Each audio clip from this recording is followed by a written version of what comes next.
affected by this incident. We're in agreement with Butte County Sheriff and support his decision to lift the mandatory evacuation order. CAL FIRE, Butte County Fire, the Butte County Sheriff will be here long term to protect the residents of Butte County. And with that, I'd like to introduce Director Crawl. Thank you again, Bill Croyle, Acting Director of California Department of Water Resources. What I want to do is provide some situational awareness on our current status. So right now, we are maintaining our releases from our reservoir at 100,000 cubic feet per second. With the weather that we've been having over the last couple days, we continue to see the inflow to the reservoir drop. So presently, as of noon today, our inflow is 19,000, a little over 19,000 cubic feet per second. So what that means is the difference between the two is we're continuing to make significant gains in removing water from the reservoir, which drops the water surface elevation as it gets further reducing the risk to our situation here and certainly to the concern and emergency spillway. So we plan on continuing these releases. Feel confident we can do that based on a number of things. First, our continuous 24/7 monitoring of the spillway itself, which is our way that we're moving water out of the system. It has been stable for 4 days. We were originally a few days ago at 55,000.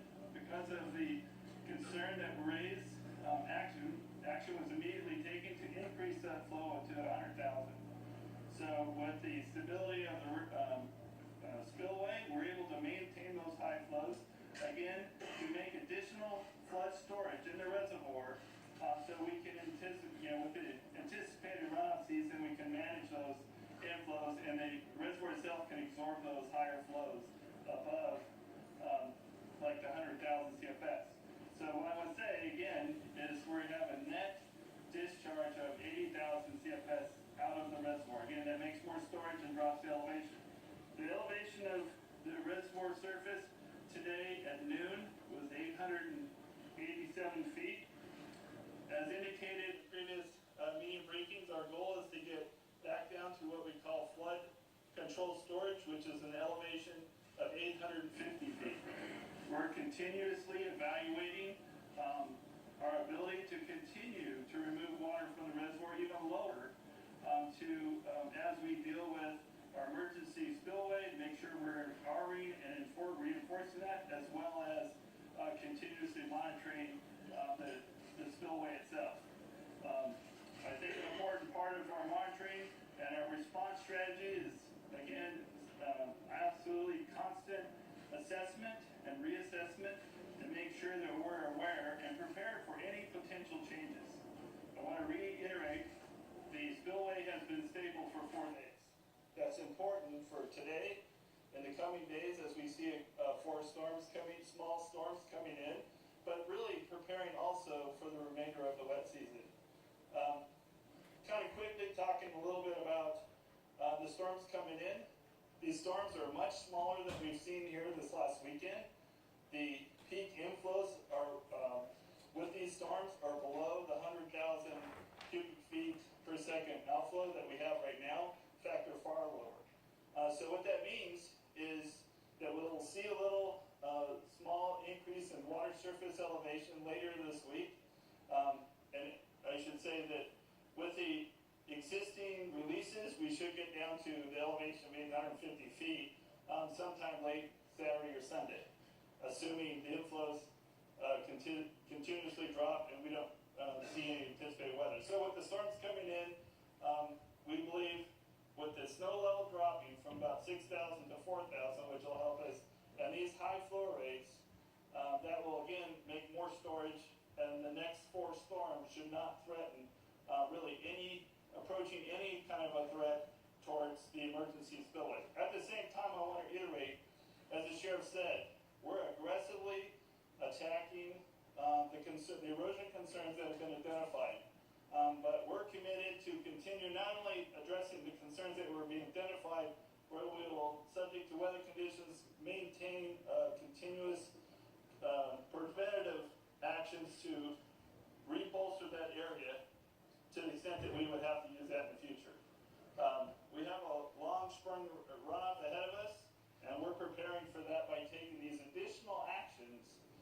sure that we have, we continue to withdraw water from the reservoir, but also mitigate the potential to use that emergency spillway. We think that as a whole, again, we've addressed the concern that we identified a couple days ago, but we're also moving to plan for our contingencies as we move through this upcoming spring runoff season.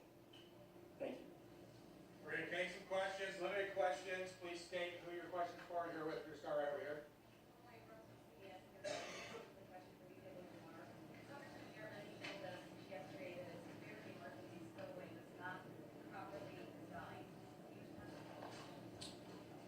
I think the spillway was constructed in 1960. It was built to the standards at the time. We're reviewing that information now. We have new information with regard to the overflow the first time, so we're going to go back and vet that. We have a corrective action and a preventative measure that we're putting in place that we believe that it will further enhance the control structure that's in place to reduce the identified risk that came to light during erosion.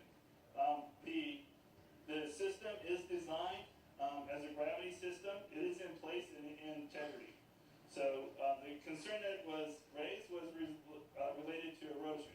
The erosion threat has been addressed, and with additional measures, we believe in the future can mitigate it. So the more we can do in that area, we further reduce the risk of any overtime. To clarify,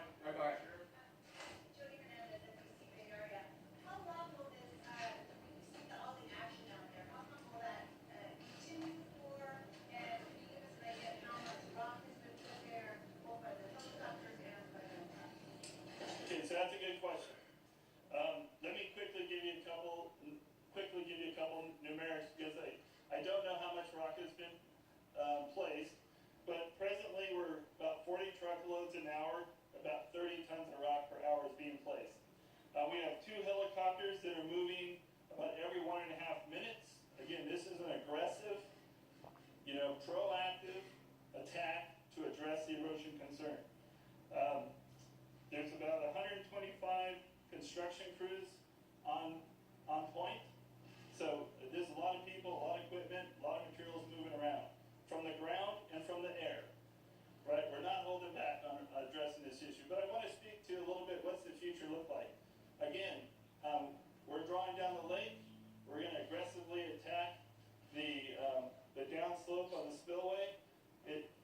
Just to reinforce that, to ensure if we had to use it during a major spring runoff, we can use it.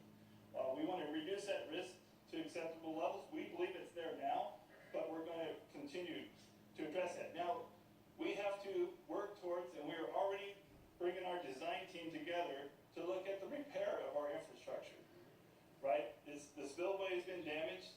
The design teams are in place, and you probably won't see a stop in the number of trucks and materials and people as they switch from a response mode and a high level of monitoring to the point where we're going to recover the system and bring our infrastructure back into place. So it's going to be a pretty busy construction season starting here earlier this week, right through until that spillway and the infrastructure with that dam is fully operational. quick question for the sheriff right here.